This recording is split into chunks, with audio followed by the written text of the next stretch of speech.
Hello សួស្តីអ្នកគ្នាថ្ងៃនេះខ្ញុំមានវីដេអូថ្មីសម្រាប់អ្នកដែល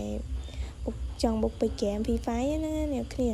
កាលពីលើកមុនខ្ញុំបានប្រាប់អ្នកគ្នាម្ដងហើយនៅក្នុងការបុកពេជ្រហ្គេមនៅក្នុង website របស់ Top Up Forward ហើយនេះខ្ញុំមកប្រាប់អ្នកគ្នាពីpage របស់ Top Up Forward អញ្ចឹងណាអ្នកមិនដំបូងអ្នកគ្នាចូលមកកាន់ Facebook មកហើយអ្នកគ្នាវាយពាក្យថា Top Up Forward អញ្ចឹងមកហើយអ្នកគ្នាបន្ទាប់មកអ្នកគ្នាឃើញ page របស់គាត់ហើយចុច follow មួយមកអ្នកគ្នាដើម្បីនៅពេលដែលគាត់ផុស promotion ពីពេជ្រ Free Fire ឬក៏ mobile ចឹងអ្នកគ្នាអាចឃើញហើយអ្នកគ្នាអាចនឹងបុកពេជ្របានលឿនអីចឹងណា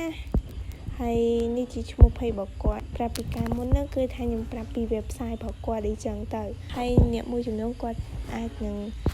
គាត់អត់យល់អីចឹងណាអ្នកគ្នាហើយខ្ញុំក៏សូមអធិស្ឋានអ្នកគ្នាផងបើសិនជាខ្ញុំណែនាំគាត់ទៅគាត់សើយល់ហើយគាត់ពុកពេជ្រអត់បានឃើញពេជ្រអីចឹងអ្នកគ្នាអាចខាតមកសួរគាត់បានគាត់នឹងដោះស្រាយជូនអ្នកគ្នាហើយវីដេអូហ្នឹងក៏មានតែប៉ុណ្្នឹងឯងអរគុណអ្នកគ្នាហើយសូមអ្នកគ្នាជួបតែសំណាងល្អបាយបាយ